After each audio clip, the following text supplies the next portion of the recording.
வணக்கம் நண்பர்களே. இன்றைக்கி என்ன கொண்டு வந்திருக்கேன்னு பார்த்தீங்கன்னா, ஒரு 25 பைசா நாணயம் ரூ. 30,000 போகுது. ஸோ அதை பற்றின தகவல் உங்களுக்கு சொல்லலாம் அப்படின்னு தான் இந்த வீடியோ நான் கொண்டு வந்திருக்கேன். 25 பைசா பீரியட் பாருங்கள். 1972லேருந்து 1990 வரை அச்சடிக்கப்பட்டிருக்கு. மெட்டல் வந்து copper nickel, weight 2.5 gram. So அது வந்து பார்த்தீங்க அப்படின்னா அந்த இருக்குது பாருங்கள், இந்த நாணயம் சரிங்களா, 25 பைசா.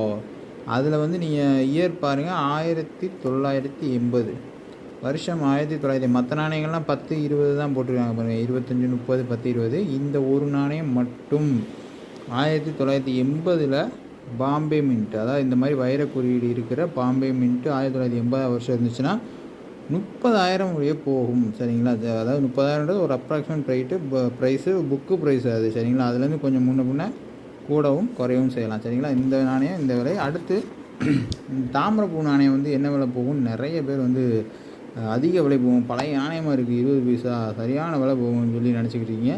கண்டிப்பாக கிடையாது. வருஷம் 1968லேருந்து 71 வரை பிரிண்ட் பண்ணியிருக்காங்க. நிக்கல் பிராஸ் நாணயம், 4.5 கிராம் எடை உள்ள நாணயம்.